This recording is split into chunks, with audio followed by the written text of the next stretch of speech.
하나님의 말씀은 요한복음 7장 25절에서 36절입니다.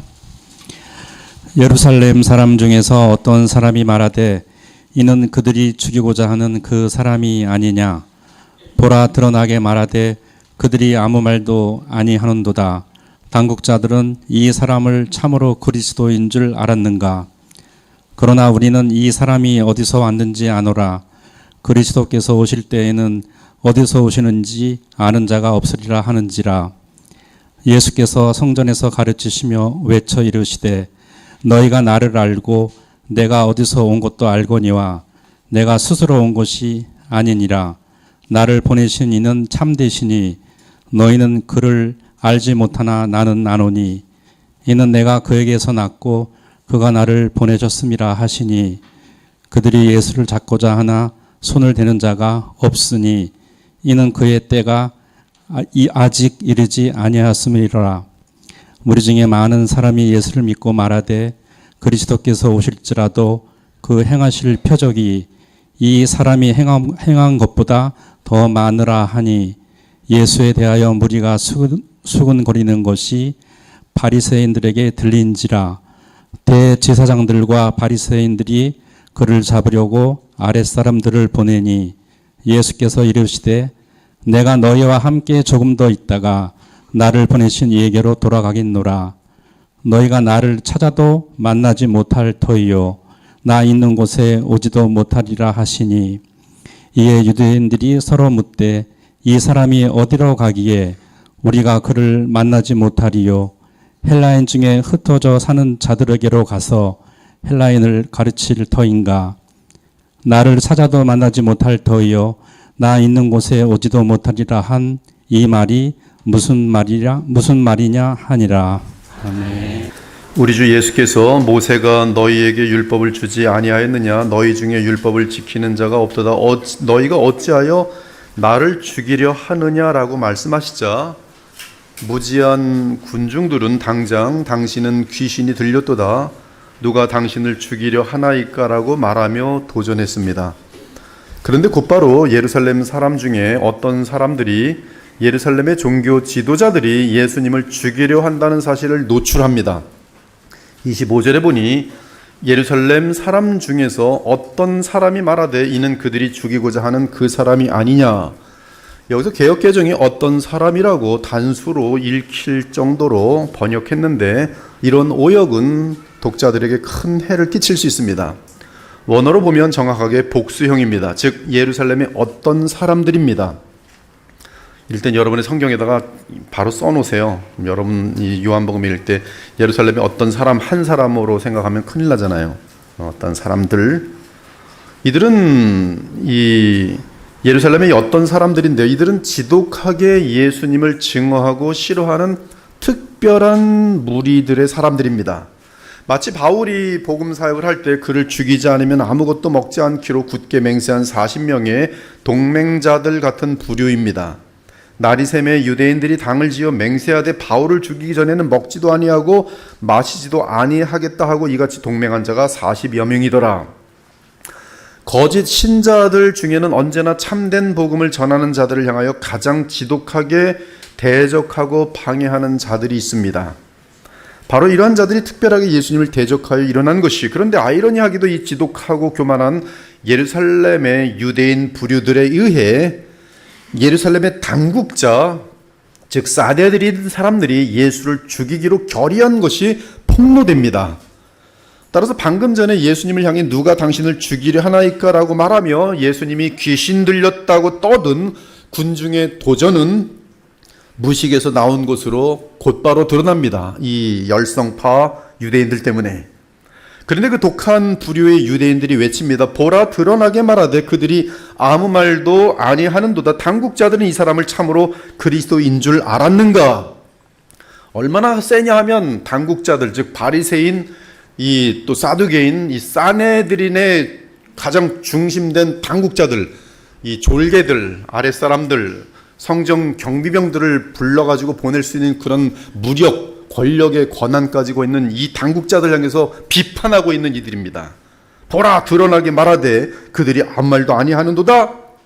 당국자들은 이 사람을 참으로 그리스도인 줄 알았는가? 이들은 당국자 즉 산헤드린의 유대 지도자들이 예수님이 예루살렘에서 공개적으로 가르쳐도 전혀 손을 대지 않는 것을 보니 그들이 행여 예수를 그리스도로 아는 것은 아닌가 우려하며 떠들고 있는 것이. 그러면서 예루살렘에 사는 유대인 대다수가 예수는 갈릴리 출생인 것을 알고 있고 그리스도는 어디서 오는지 알 수 없다고 하니 예수는 그리스도가 아니라고 외칩니다. 당국자들, 당신도 혹시 예수 지금 공식적으로 설교하고 있는데 가만히 있는 걸 보니 예수님을 그리스도로 믿고 있는 것 같은데 아닙니다. 절대 아니요. 절대 아니요. 지금 외치고 있는 거예요. 크게. 이러보건대 그들은 인간들이 지어낸 거짓말에 세뇌된 사람들이었지. 그러나 우리는 이 사람이 어디서 왔는지 아노라. 그리스도께서 오실 때에는 어디서 오시는지 아는 자가 없으리라. 혹시 이 자리에 계신 분들 중에 성경을 처음 읽는 분은 그리스도가 어디서 오는지 아는 자가 아무도 없는구나. 그것이 진리인 줄 알면 이 사람들처럼 세뇌되는 사람들이. 구약 성경은 그리스도께서 베들레헴에서 탄생하실 것이며 나사렛에서 자라날 것을 예언하였어요. 그리고 이 사실을 아는 예루살렘의 유대인들도 많이 있었습니다. 가령 예수께서 유대 베들레헴에서 태어나셨을 때 동방 박사가 찾아왔지요. 그래서 예루살렘 유대인들은 그리스도가 베들레헴에서 태어나신 것을 다들 알게 되었어요. 헤롯 왕 때 예수께서 유대 베들레헴에서 나심에 동방으로부터 박사들이 예루살렘에 이르러 말하되 유대인의 왕으로 나신 이가 어디 계시냐? 우리가 동방에서 그의 별을 보고 그에게 경배하러 왔노라 하니 헤롯 왕과 온 예루살렘이 듣고 소동한지라. 헤롯 왕이 모든 대제사장들과 여기도 대제사장들이 둘이에요. 안나와 가야바. 이 안나스와 가바스 이 모든 대제사장들과 백성의 서기관들을 모아 그리스도가 어디서 나겠느냐 물으니 이르되 유대 베들레헴이오니 이는 선지자로 이렇게 기록된 바 또 유대 땅 베들레헴아 너는 유대 고을 중에서 가장 작지 아니하도다 네게서 한 다스린 자가 나와서 내 백성 이스라엘의 목자가 되리라 하였음이니이다. 헤롯 왕이요. 이때 모든 대제사장들과 백성의 서기관들이 그리스도의 출생 장소를 알아낸 것은 구약 선지자 미가서 5장 2절입니다.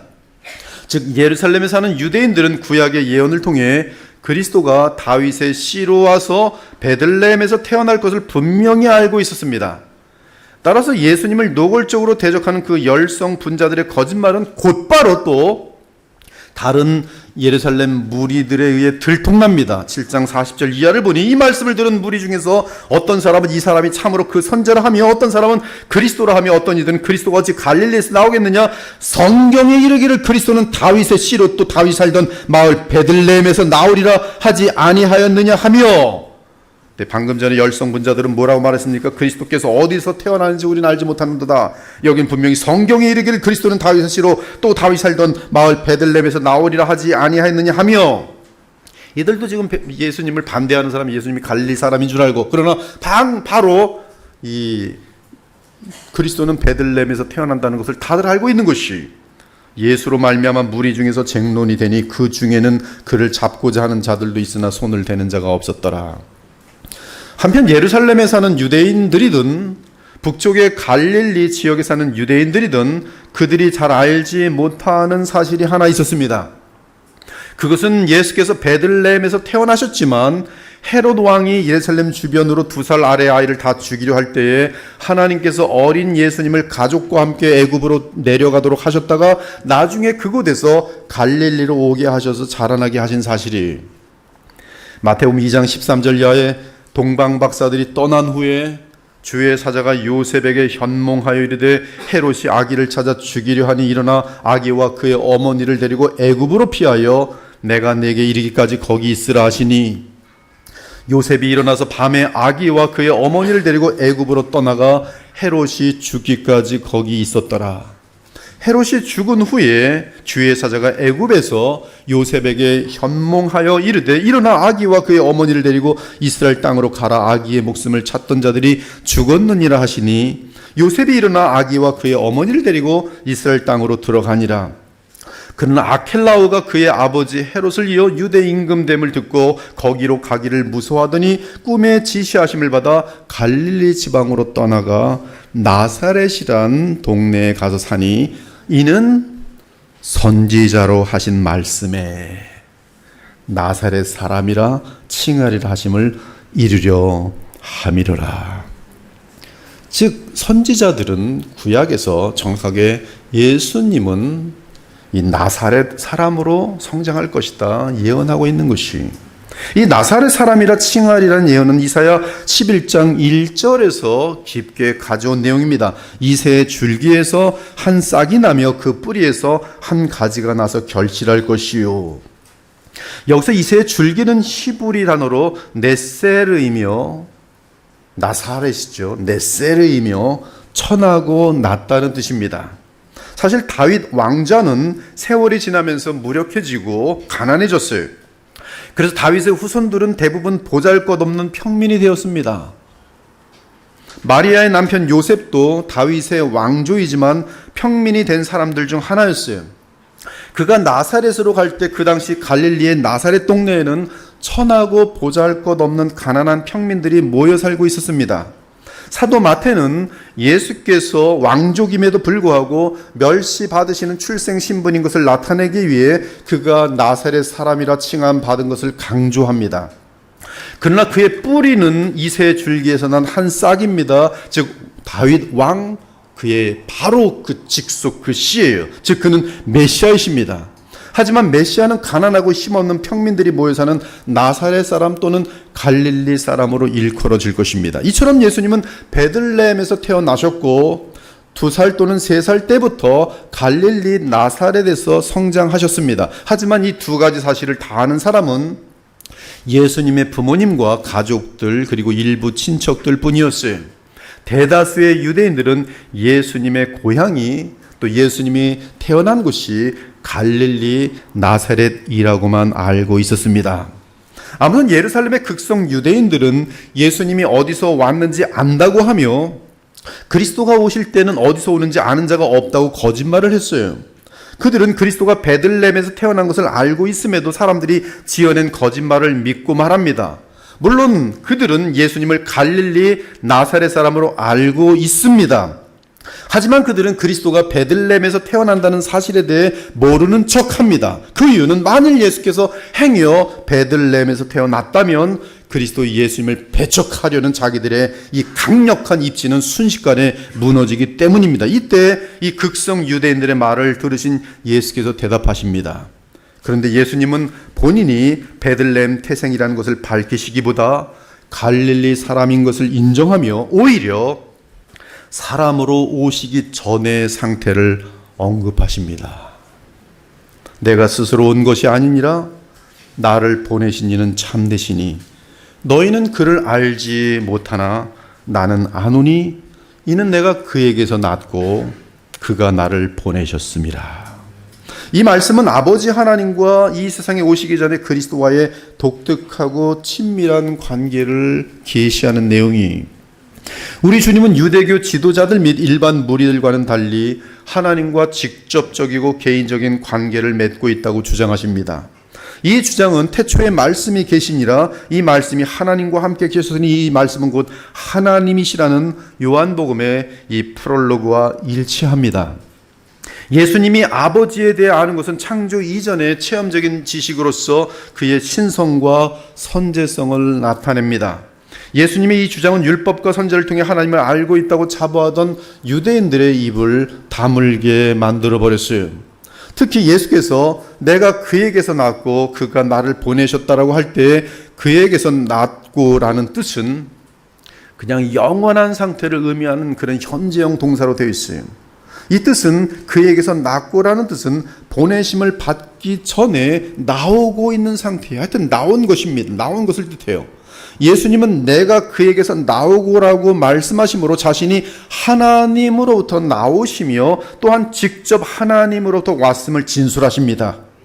이 말씀은 예수님이 완전한 신성을 지니신 하나님의 아들이심을 증거하신 것이 사실이기 때문에 고백할 수밖에 없는 것이죠. 예수님은 또한 그가 즉 아버지가 또는 하나님이 나를 보내셨다고 하십니다. 이는 말씀이 육신이 되어 우리 가운데 거하심이라는 사도 요한의 진술과도 일치합니다. 즉 예수님은 구약 선자들이 메시아에 대해 예언한 모든 구속 사역을 완수하기 위해 보냄을 받은 하나님의 아들 그리스도이십니다. 그러므로 예수님의 메시아로서의 사명과 권위는 영원하시고 무한하신 성삼위 하나님이 주신 것이, 이에 예수님은 자율적으로 행동하지 않으시고 오직 아버지의 뜻을 성취하십니다.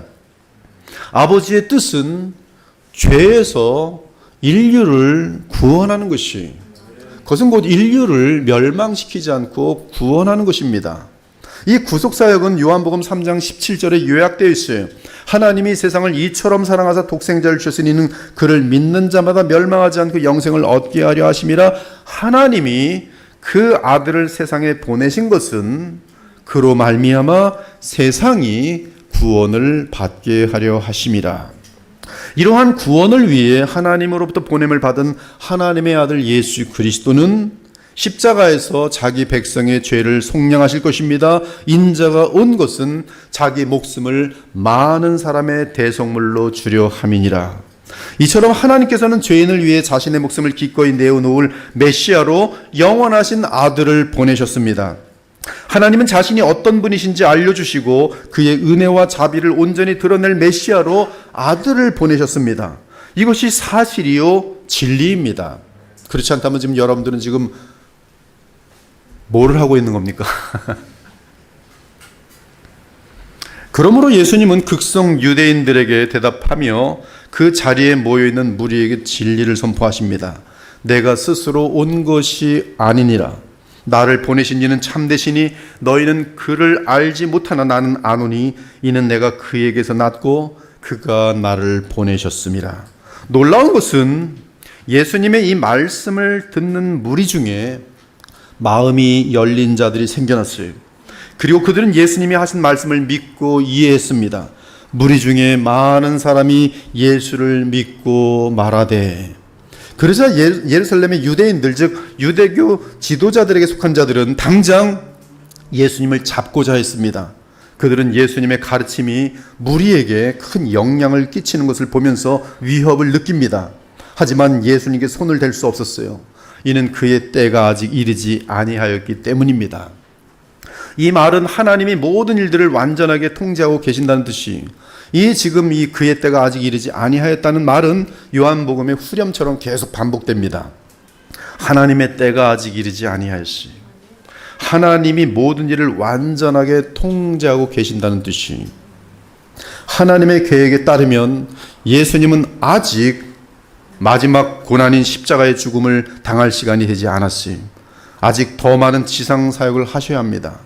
그때까지는 아직 6개월이 남아 있어요. 그러나 6개월이 지나서 세 번째 유월절을 맞을 때는 예수께서 유대교 지도자들에게 붙들려 십자가형을 당하게 될 것입니다. 그때는 하나님께서 자기 백성을 위해 정해 놓으신 때이기 때문에 예수님이 붙잡히시는 것을 허락하십니다. 하지만 하나님께서 정하신 그때가 되기 전에는 결코 그 누구도 예수님의 몸에 손을 댈 수 없습니다. 이는 하나님의 뜻이 허락하지 않기 때문이. 사랑하는 여러분, 이 하나님의 완전한 주권과 그분의 사랑하심을 믿는 것은 여러분에게 무한한 위안과 무한한 인내심과 무한한 감사가 생겨나게 돼 있어요.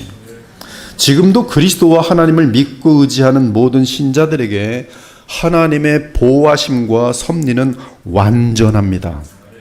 즉 하나님이 허락하지 않으시면 이 우주의 그 어떤 존재도 믿는 신자들의 머리카락 하나라도 손댈 수 없어요. 참새 2마리가 한 아사리온에 팔리지 않느냐? 그러나 너희 아버지께서 허락하지 아니하시면 그 참새 한 마리라도 땅에 떨어지지 아니하리라. 너희에게는 머리털까지 다 세신 바 되었나니. 우리 하나님은 제 머리털 숫자를 다 아세요. 요 머리털 하나 떨어지는 것도 하나님의 허락 없으면 떨어지지 않아요. 오늘도 빗질을 해봤더니 머리카락이 하나 떨어졌어요. 그러나 하나님이 허락하지 않았다면 그 머리카락 안 떨어졌을 것이. 너희에게는 머리털까지 다 세신 바 되었나니 두려워하지 말라. 너희는 많은 참새보다 귀하니라. 심지어 악인들이 코앞에서 서성거리고 우리를 붙들어 옥에 가두거나 죽일지라도 고작 그들이 할 수 있는 일은 우리의 몸을 죽이는 것뿐이에요. 이 세상에 태어난 모든 사람들은 반드시 죽습니다. 그 죽음을 통과할 뿐이에요. 몸만 죽는 것이 무서운 것은 죽음 이후에 영벌이 무서운데 그것은 우리에게 해당되지 않아요.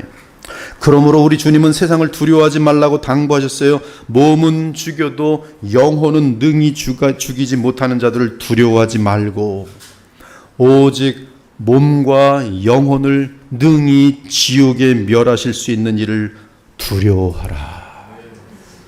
그러므로 난리 소문을 듣겠으나 너희는 삼가 두려워하지 말라. 삼가 마음 말씀을 잘 기억하고 하나님의 전능하심과 그리스도의 사랑을 아는 가운데 두려워하지 말라. 너희의 머리털 모든 하나까지도 다 세신 바 되었다. 무엇보다 성령께서 우리의 영혼을 주장하시기에 어떤 상황에서도 신자들은 평안과 기쁨을 놓치지 않을 수 있으니 보혜사 곧 아버지께서 내 이름으로 보내실 성령 그가 너희에게 모든 것을 가르치고 내가 너희에게 말한 모든 것을 생각나게 하리라. 평안을 너희에게 끼치노니 곧 나의 평안을 너희에게 주노라. 내가 너희에게 주는 것은 세상이 주는 것과 같지 아니하리라. 너희는 마음에 근심하지도 말고 두려워하지도 말라. 그러므로 우리는 예수님의 이 말씀을 기억하며 사도들과 이 시편의 시인들을 따라 동일하게 고백해야 합니다. 그러므로 우리가 담대히 말하되 주는 나를 돕는 이시니 내가 무서워하지 아니하겠노라. 사람이 내게 어찌하리요 하노라. 사람들이 여러분에게 뭘 할 수 있어요? 뭘 할 수 있어요? 내가 하나님을 의지하였은즉 두려워하지 아니하리니 사람이 내게 어찌하리까. 여호와는 내 편이시라. 내가 두려워하지 아니하리니 사람이 내게 어찌할꼬. 여호와께서 내 편이 되사 나를 돕는 자들 중에 계시니 그러므로 나를 미워하는 자들에게 보응하시는 것을 내가 보리로다. 사랑하는 여러분, 우리 예수님은 어쩔 수 없이 십자가에 달리신 것이 아니었지. 그분은 자원하는 마음으로 하나님의 뜻을 받들어 십자가 형량을 감당하셨습니다. 사실 헤롯이나 본디오 빌라도 등 그 누구도 위로부터의 허락이 없다면 결코 우리 주님을 해칠 수 없습니다.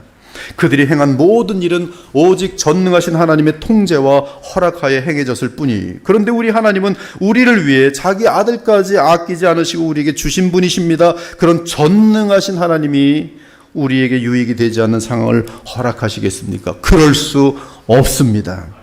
우리 눈에는 이해가 되지 않아도, 우리 눈에는 슬픔과 고통만 있는 것 같아도, 그러나 하나님은 우리에게 큰 유익을 주시려고 우리에게 꼭 필요한 상황을 허락하시는 것이, 모든 시대의 그리스도의 종들은 이 사실을 마음에 간직하고 기억해야 합니다. 어떤 시대에 살든 우리 신자들은 하나님이 모든 사건을 주관하시기에 하나님의 허락 없이는 그 어떤 일도 우리에게 발생할 수 없다는 사실을 결코 잊어서는 안 되는 것이. 근데 여러분들이 이 어려운 상황이 닥치는 대부분의 일들은 또 슬프게도 죄 때문에 그래요. 죽어라고 하나님 말씀 안 듣고 죄만 짓고 고집하니까 하나님은 정말로 영원한 복을 주시기 위해서 때리시는 거예요. 죄 짓다가 직장 잘리고, 죄 짓다가 병 걸리고, 근데 그것이 복이란 말이에요. 근데 그런 것 말고, 그런 거 말고 이해가 가지 않는 것들에 대해서는 우리는 그때 믿음을 놓치지 말고 주님을 붙들면 하나님의 역사를 볼 수가 있도록 되어 있어요. 사랑하는 여러분, 다시 한번 강조합니다. 우리에게 어려움이 있다면 하나님께서 큰 복과 은혜를 주시기 위함일 뿐 다른 뜻이 없습니다. 이는 하나님께서 합당하다고 여기지 않으시는 한 그 어떤 슬픔과 질병, 가난과 박해는 결코 우리에게 닥칠 수 없음을 의미합니다. 그러므로 이해할 수 없는 힘든 상황 속에서도 믿음을 놓치지 않기 바랍니다. 다만 내가 이해할 수 없는 상황이라도 그저 주 하나님과 그분이 보내신 하나님의 아들 예수 그리스도를 믿고 주의 말씀을 지시를 따르겠습니다. 인내하겠습니다. 저를 부인하겠습니다. 저를 붙들어 주옵소서. 오직 주만 영광 받으소서라고 기도하며 믿음을 붙들기 바랍니다. 그러면 언제나 말로 다 표현 못할 놀라운 영광과 복을 반드시 받게 될 것이고, 진심으로 이러한 믿음을 행사하면 당장 여러분의 마음속에 평강과 기쁨이 찾아옵니다. 행여 이 땅에서 이러한 놀라운 영광과 복을 못 받더라도 영원한 나라에서 영원한 상을 받게 될 것이, 그러므로 영광의 그리스도를 믿고 의지함으로 어떤 상황에서든 인내하며 승리하기 바랍니다. 때는 다 하나님의 손에 있어요. 우리 하나님은 결코 작은 실수라도 절대로 실수하지 않으시는 완전하고 전능하신 하나님이세요. 아무튼 예루살렘의 유대인들이 예수님을 체포하려고 했지만 예수님을 믿고 따르는 무리가 많아짐으로 그를 붙들지 못했습니다. 이에 그들은 큰 우려 가운데 속히 당국자들, 즉 유대교 지도자들에게 상황을 보고합니다. 예수에 대하여 무리가 수군거리는 것이 바리새인들에게 들린지라 대제사장들과 바리새인들이 그를 잡으려고 아랫사람들을 보내니, 이 9절에서 32절에서 수군거리는 것은 예수님을 지지하며 믿는 자들이 많아져서 이제는 공개적으로 노골적으로 예수님을 지지하며 떠드는 것을 뜻합니다. 그들은 방금 전까지만 해도 유대 당국자들이 두려워서 드러나게 말하지 못하던 자들이었어요. 12절과 13절을 보니 예수에 대한 무리 중에서 수군거림이 많아 어떤 사람은 좋은 사람이라 하며 어떤 사람은 아니라 무리를 미혹한다 하나 그러나 유대인들을 두려워함으로 드러나게 그에 대하여 말하는 자가 없더라. 그런데 예수께서 그들을 죽이려는 당국자들이 그를 죽이려는 이유가 다름 아닌 38년 된 병자를 안식일에 고친 것 때문임을 알려주시고, 또한 안식일에 대해 바른 해석을 해주시사 예수님을 두둔하던 자들은 확고한 믿음을 갖게 된 것입니다. 거기에 더하여 예수께서 이 세상에 오기 전에 친히 하나님과 함께 있었고, 또한 자신은 하나님께서 보내신 메시아라는 사실을 누차 강조하시자 그들의 마음이 열리면서 예수님 편에 서게 된 것이, 그래서 당국자들이 보낸 아랫사람들, 즉 성전 경비병들이 예수님을 체포할 수 없게 됩니다. 이는 아직 하나님께서 정하신 예수님의 때가 이르지 않은 것이, 바리새인들이 보낸 성전 경비병들이 도착하자 이 개역개정은 아주 더 우리에게 훈훈하게 번역해놨어요. 아랫사람들을 보내자. 아랫사람들. 바리새인들이 보낸 이 성전 경비병들이 도착하자 예수께서는 그들을 보시고 또 유대인들에게 진리를 외치십니다. 내가 너희와 함께 조금 더 있다가 나를 보내신 이에게로 돌아가겠노라. 너희가 나를 찾아도 만나지 못할 터이요 나 있는 곳에 오지도 못하리라. 이에 대제사장들과 바리새인들에 속한 예루살렘의 유대인들이 수군거립니다. 즉 예수님을 믿지 않는 유대인들 및 그를 죽이려는 유대 지도자들은 주님의 이 말씀이 무슨 뜻인지 알 수 없어 궁금해합니다. 35절, 이에 유대인들이 서로 묻되 이 사람이 어디로 가기에 우리가 그를 만나지 못하리요? 헬라인 중에 흩어져 사는 자들에게로 가서 헬라인을 가르칠 터인가? 나를 찾아도 만나지 못할 터이요 나 있는 곳에 오지도 못하리라 한 이 말이 무슨 말이냐 하니라. 하지만 그들은 주님의 말씀의 진정한 의미를 알고자 이 말을 한 것이 아니라 예수님을 조롱하기 위해 이 말을 하기도 합니다.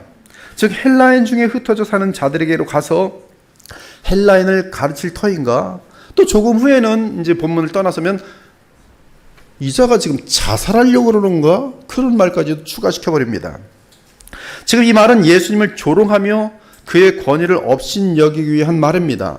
그들은 나를 찾아도 만나지 못할 터이요 나 있는 곳에 오지도 못하리라 하신 우리 주님의 엄중한 말씀 앞에서도 두려워 회개할 줄 모르고 오히려 오만한 태도로 조롱합니다. 이 불신앙이라는 것은 얼마나 무서운지 몰라요. 영원한 내세에 당할 끔찍한 고통과 심판에 대해 들으면서도 가장 오만하며 둔감하며 완악한 모습을 드러내고 있어요. 이것이 불신이에요. 사랑하는 여러분, 지금 여러분은 나를 보내신 이에게로 돌아가겠노라는 예수님의 말씀의 의미를 알고 있습니까? 불신자 유대인들은 이 말씀을 전혀 이해하지 못했고 또한 관심도 없었습니다. 우리는 어떠합니까? 우리는 이 예수님이 하신 나를 보내신 이에게로 돌아가겠노라는 이 말씀의 의미를 정확히 알고 있습니까? 이 말씀은 어마어마한 내용을 담고 있어요. 물론 예수님의 이 말씀은 6개월 후 주님의 공생의 세 번째 유월절 때에 주께서 십자가에 달려 돌아가실 것을 의미합니다. 즉 6개월 후에 예수님은 십자가에서 죽으실 것입니다. 그리고 아버지께로 돌아가실 것이, 그러면 예수님을 믿지 않고 조롱하던 유대인들은 예수님을 찾아도 만나지 못할 것이며 또한 예수님 계신 곳에도 가지 못할 것입니다. 이 뜻은 그들은 천국에 결단코 들어갈 수 없다는 뜻입니다. 어마하게 무서운 경고의 말씀이죠. 아무튼 우리는 구체적으로 주님의 이 말씀을 정확하게 이해할 필요가 있습니다. 아버지께로 돌아간다는 주님의 말씀은 언제를 말하는 것입니까? 주의 부활 및 승천 이후를 말하는 것입니까? 아니면 십자가에서 죽으시는 순간 예수님의 영혼이 아버지께로 돌아가는 때를 말하는 것입니까? 다시 한번 불신 유대인들에게 하신 예수님 말씀을 들어보겠습니다. 내가 너희와 함께 조금 더 있다가 나를 보내신 이에게로 돌아가겠노라. 너희가 나를 찾아도 만나지 못할 터이요 나 있는 곳에 오지도 못하리라. 일단 이 말씀은 사람들이 예수님의 증언을 직접 들을 수 있는 기간이 길지 않음을 강조하는 내용입니다. 사실 예수님은 여러 차례 반복하여 이 같은 말씀을 하십니다. 즉 믿지 않는 완고한 자들에게 경고하시면서 그들에게 믿음이 생겨나기를 간절히 바라십니다. 그것이 예수님께서 반복하여 말씀하시는 원인인 것을 곧바로 찾을 수가 있어요. 그러므로 예수님은 다시 계속 불신자들에게 믿음을 권하시며 동일한 말씀을 하십니다. 예수께서 이르시되 불신자들에게 말합니다. 아직 잠시 동안 빛이 너희 중에 있으니 빛이 있을 동안에 다녀 어둠에 붙잡히지 않게 하라. 어둠에 다니는 자는 그 가는 곳을 알지 못하느니라. 너희에게 아직 빛이 있을 동안에 신속히 빛을 믿으라. 그리하면 빛의 아들이 되리라. 정확하게 복음 선포예요. 복음을 제시하고 있는 것입니다. 지금 믿어. 나는 빛인데 빛이 있을 동안에 빛을 믿으라. 그리하면 빛의 아들이 되리라. 그리 아니하면 어둠 속에 영원히 붙잡히리라. 하나님께서 사람으로 오셔서 친히 사역하시는 이 놀라운 지상 사역을 직접 눈으로 보고 들은 자들은 얼마나 엄청난 특권을 누린 자들입니까? 하나님이 오셔서 3년 동안 말씀을 증거하시고 표적을 행하시는데 이분은 지금 하나님의 아들 독생하신 하나님이 사람이 되신 분이 그분의 사역을 직접 보고 그 예수님과 눈으로 보고 그 예수님과 손도 만져보고, 그것은 보통 특권이 아닙니다. 그 음성을 들어보고. 근데 이 불신 유대인들이 예수님의 음성도 들었고 예수님도 보았고 예수님의 표적들도 다 보았고, 그러나 그 기간은 일시적이고 짧았습니다. 하지만 구원을 받을 기회는 충분히 있었어요. 그래서 예수님은 자신이 이 땅에서 친히 사역하실 때 불신 유대인들에게 당장 그를 믿고 구원받으라고 간곡히 권면하셨던 것이, 이제 곧 예수님은 아버지께로 돌아가실 것입니다. 그러면 그들은 더 이상 예수님을 만날 수 없을 것입니다.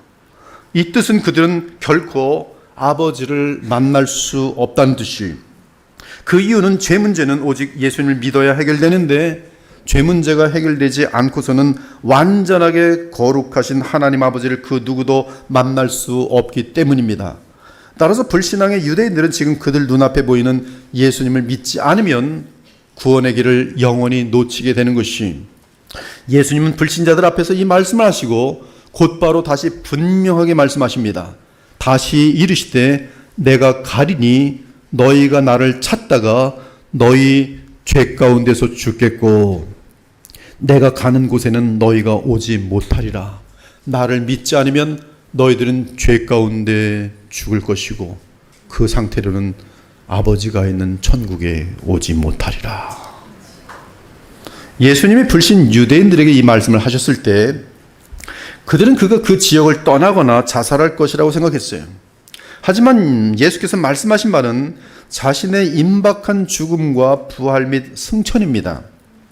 앞으로 6개월 후에 우리 예수님은 그 어떤 사람도 감당할 수 없는 희생적인 죽음을 십자가에서 당하실 것입니다. 그 후 며칠 안에 영광스러운 몸으로 부활하실 것이, 그 후 40일 되는 날에 승천하실 것이고, 그 후 10일째 되는 주일에 영광의 그리스도께서 성령을 보내실 것이, 그러므로 예수께서 말씀하신 나를 보내신 이에게로 돌아가겠노라는 뜻은 십자가 속량을 치르신 후 부활하여 하늘로 승천하는 것을 의미합니다. 따라서 예수님은 이미 나를 보내신 이에게로 돌아가는 상태를 인자가 이전 있던 곳으로 돌아가는 것이라고 강조하셨어요. 즉 인자의 부활을 나타내셨어요. 그러면 너희는 인자가 이전에 있던 곳으로 올라가는 것을 본다면 어떻게 하겠느냐? 한편 예수님은 이미 주를 믿는 구원받은 제자들에게도 같은 말씀을 하셨습니다. 그러나 다른 내용을 포함시키십니다. 작은 자들아, 예수께서 작은 자들아 하는 것은 키가 작은 자들아, 몸이 홀쭉한 자다 그 뜻이 아니라 정말 나의 사랑하는 베이비, 정말 사랑스러운 나의 제자들이요. 가장 사랑하는 자들을 부를 때 사용하는 애칭이 작은 자들아. 예수님이 이제 떠날 때가 됐어요. 제자들을 너무나 사랑하세요. 작은 자들아, 내가 아직 잠시 너희와 함께 있겠노라. 너희가 나를 찾을 것이나 일찍이 내가 유대인들에게 너희는 내가 가는 곳에 올 수 없다고 말한 것과 같이 지금 너희에게도 이르노라. 예수님은 제자들에게 그가 가시는 곳에 그들은 당장 따라올 수 없다고 말씀하십니다. 그러나 제자들은 믿음으로 예수님과 연합하여 아버지께 나아갈 수 있게 될 것입니다. 이것이 가능한 이유는 승천하신 영광의 주 예수께서 보내시는 성령 때문입니다. 그러므로 예수님은 제자들에게 그들이 곧 그를 볼 것이라 하시고 그가 다시 오실 것이라고도 말씀하십니다.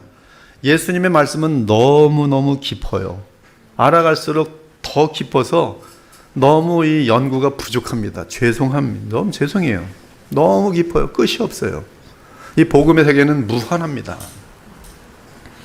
제자들에게 그들이 곧 그를 볼 것이라 하시고 그가 다시 오실 것이라고도 말씀하십니다.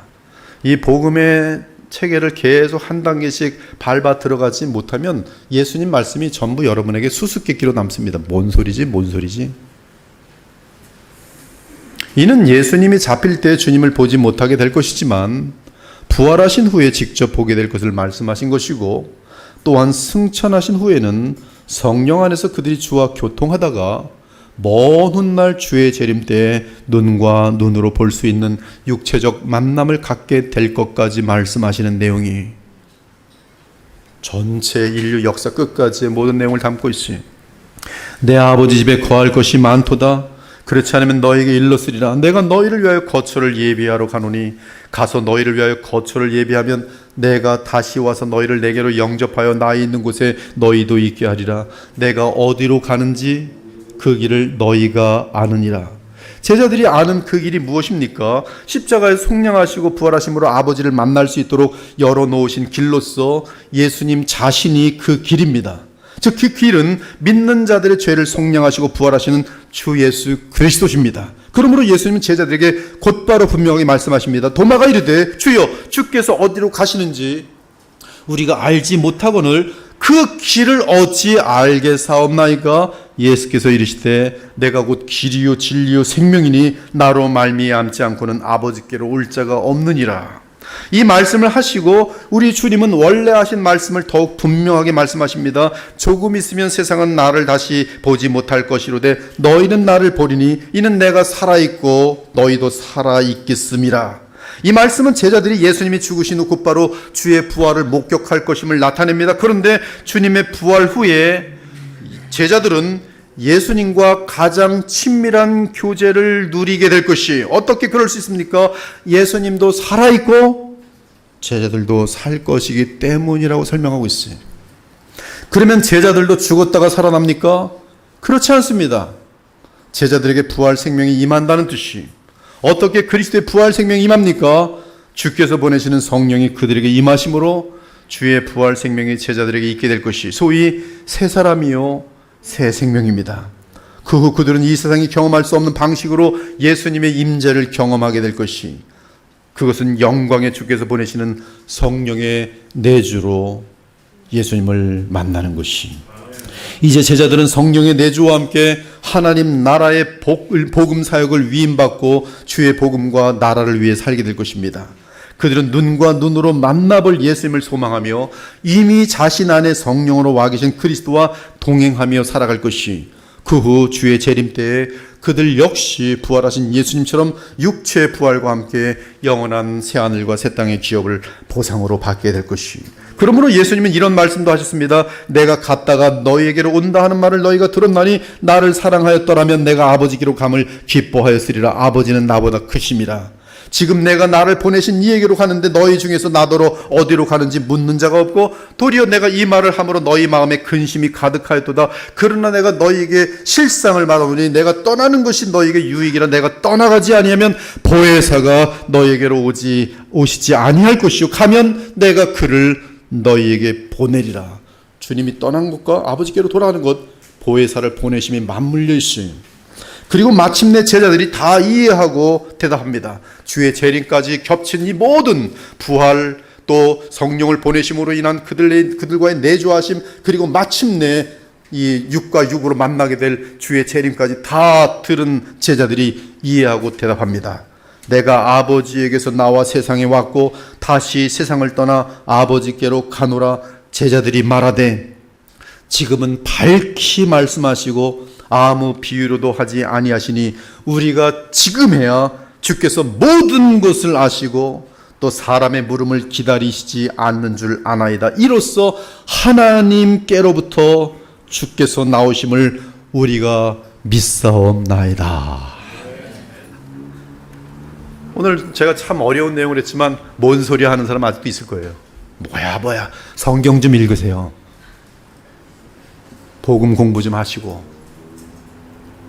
즉 이제야 제자들은 예수님의 십자가 속량과 부활, 그리고 그 승천하셔서 성령을 보내심에 대해 이해한 그것이 주께서 아버지께로 돌아가신다는 말씀이 담고 있는 깊고 오묘한 뜻이.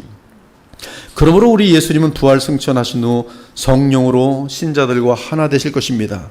나는 세상에 더 있지 아니하오나 그들은 세상에 있사옵고 나는 아버지께로 가옵나니. 똑같은 얘기죠.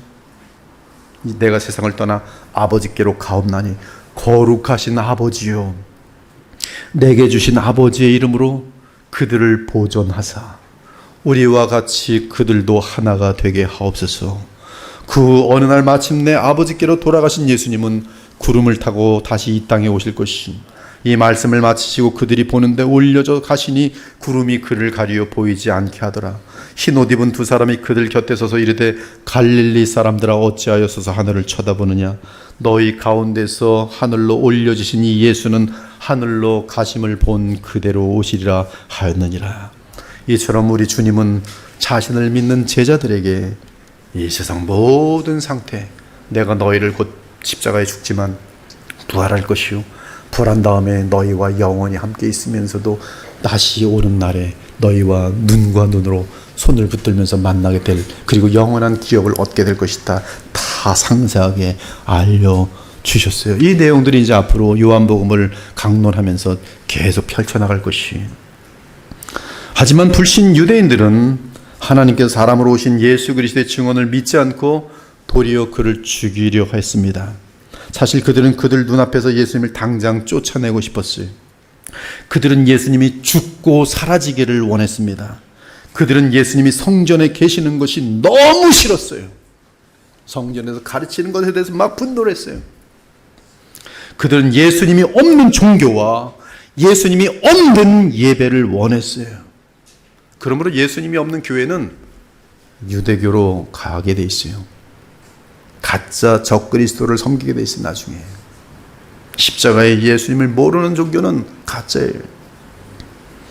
이런 사람들은 예수님을 왕으로 모시라고 하면 어떤 반응을 하는지 아십니까?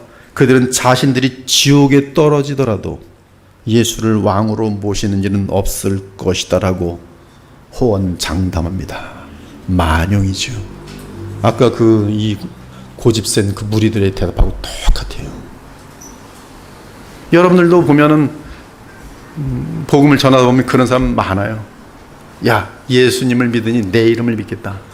천국? 난 지옥에 사람들이 많이 갈 거니까 지옥에 떨어질 거야. 와, 그들이 지옥을 합니까? 수억 년이 아니라 영원한 고통을 당하는 그 상태를 이렇게 쉽게 떠들어대 버려요. 그러면 그들이 진정으로 원하는 것이 무엇입니까? 예수님은 사람의 몸을 입고 오신 하나님이십니다. 그렇다면 예수님을 원하지 않는다는 것은 하나님을 원하지 않는 것이, 그들 멋대로 살고 싶은 것이, 죄 가운데 있고 싶은 것이, 교만이 좋은 것이, 더러움이 좋은 것이, 그러면서도 잘 먹고 잘 살면 좋은 것이, 그래서 천국은 필요해요. 잘 먹고 잘 살기 위해. 그러나 내가 왕이어야 되고 내가 신이어야 돼요. 그것이 인간이 원하는 것이, 그것이 그들이 진정으로 원하는 것. 그러므로 그들은 우상을 만들게 되어 있어요. 우상은 내가 왕이고, 우상 너는 신이지만 내 졸개란 뜻이.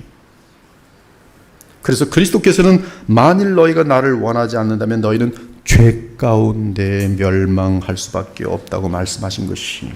그러므로 우리 주께서 불신 유대인들에게 내가 있는 곳에는 너희가 올 수 없다라고 하신 말씀에는 엄중한 경고가 담겨 있습니다. 그들이 완악한 마음을 회개하지 않고 그리스도를 믿지 않는 한 그들은 아버지께 나아갈 수 없다는 뜻이, 즉 그들이 예수님을 대적하는 한 천국길은 완전하게 막혀 있어요. 그들이 혹시 교회를 다닐지라도 또는 스스로 하나님의 백성이라 여길지라도 그리스도를 구주와 왕으로 모시지 않고 계속 불신앙의 길을 걷는 한 결단코 천국에 들어갈 수 없습니다.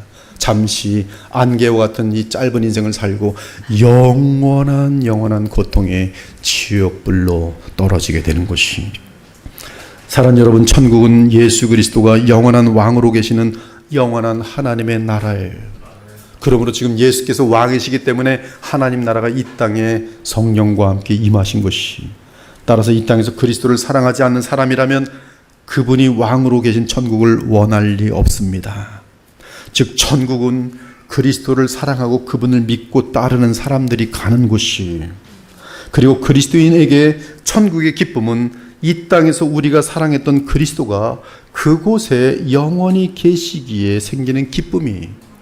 왜 천국을 원합니까? 저는 고백합니다. 예수님이 그곳에 계시고 영원히 만날 수 있기 때문에 그래요.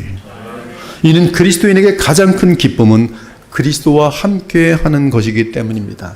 여러분이 예수님의 사랑을 안다면 그 사랑에 녹을 수밖에 없어요. 그리고 그분만이 참으로 신자들의 기쁨인 것이. 오늘날 이 땅에서 드리는 공예배의 복음의 선포와 함께 그리스도께서 성령으로 임하십니다. 그러므로 복음이 선포되는 공예배는 그리스도를 사랑하는 신자들에게 가장 즐거운 시간입니다. 그렇습니까? 두 사람밖에 없었어요. 그리스도께서는 복음의 말씀이 선포되고 성례가 집행될 때 우리와 함께 하시겠다고 약속하셨어요. 여러분은 그리스도와 함께하는 예배 시간을 가장 즐거워하십니까? 한 번 더 묻습니다. 많아졌어요. 설교와 성례를 포함한 진정한 예배를 가장 즐거워하십니까? 혹은 공예배 및 설교 시간을 그저 견뎌내야 하는 따분한 시간으로 여깁니까? 거듭나기 전에 사람들은 대부분 설교를 시작하면 그때부터 자요. 그리고 설교가 끝나면 반짝하면 깹니다. 그리고 찬양할 때는 재미있어 들어요.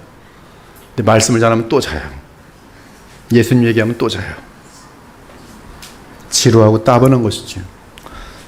근데 천국도 그들에게는 지루하고 따분할 것이. 왜?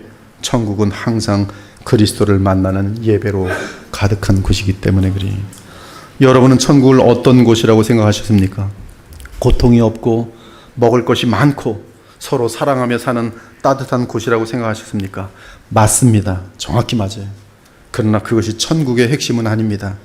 천국은 그리스도와의 사귐과 사랑이 전부예요. 영원한 사랑. 천국은 그리스도 안에서 하나님 아버지께 감사와 영광을 돌리는 것이 전부인 곳이. 또 그가 수정같이 맑은 생명수의 강을 내게 보이니 하나님과 및 어린 양의 보좌로부터 나와서 길 가운데로 흐르더라. 강 좌우에 생명나무가 있어 12가지 열매를 맺되 달마다 그 열매를 맺고 그 나무 잎사귀들은 만국을 치료하기 위하여 있더라. 다시는 저주가 없으며 하나님과 그 어린 양의 보좌가 그 가운데 있으리니 그의 종들이 그를 섬기며. 어마어마한 축복으로 가득 찼습니다. 그런데 마지막에 그의 얼굴을 항상 볼 터이여. 이것이 우리의 기쁨이 되어야 되는 것이, 그것이 여러분이 천국에 가야 될 이유가 되는 것이 그의 얼굴을 볼 터이여. 그의 이름도 그들의 이마에 있으리라. 이 시간 예수 그리스도를 왕으로 모시기 바랍니다. 그분은 여러분의 죄값을 공의로우신 하나님 앞에서 대신 치르기 위해 십자가에서 무한한 고통과 저주를 감당하신 분입니다. 여러분이 만일 여러분 개인을 위한 그리스도의 그 사랑과 하나님의 사랑을 안다면 하나님과 예수님께 무한히 감사를 드릴 수밖에 없을 것이고, 그 감사는 당연히 우리로 하여금 예수님을 왕으로 모시며 철저하게 주의 말씀을 받들어 지키게 할 것입니다. 바로 이렇게 주님을 왕으로 모시고 그분의 말씀대로 지켜 행하는 삶이 놀랍게도 실제 이 땅에서 하나님 나라 천국을 누리며 사는 가장 복되고 보람된 삶입니다. 보장된 삶이에요. 지금 이 자리에 계신 모든 분들이 나를 위해 십자가에 속량하시고 부활 승천하신 살아계신 영광의 그리스도와 믿음으로 연합하기를 바랍니다. 그래서 죄사함과 칭의와 영생을 얻음으로 천국 백성 되기를 바랍니다. 참으로 이 자리에 계신 그 누구에게도 너희가 나를 찾아도 만나지 못할 것이요 내가 있는 곳에 너희가 오지 못하리라는 주님의 이 엄중한 경고가 이루어지지 않기를 소망합니다. 더 이상 지체하지 마시고 하나님의 아들 예수 그리스도를 여러분의 주와 왕으로 모시고 오직 성령 안에서 하나님의 영광과 주의 나라를 위해 온 마음과 정성과 뜻을 다해 달려가는 저와 여러분 되시기를 우리 주 영광의 거룩하신 예수 그리스도의 이름으로 축원합니다. 아멘. 하나님 감사합니다. 오늘 주의 복음을 또 증거하였습니다. 주의 성령으로 역사하셔서 많은 영혼들을 구원해 주시고 또한 구원받은 자들에게는 하나님 나라의 아름다움을 마음껏 누리게 하여 주옵소서. 예수 그리스도의 이름으로 기도합니다. 아멘.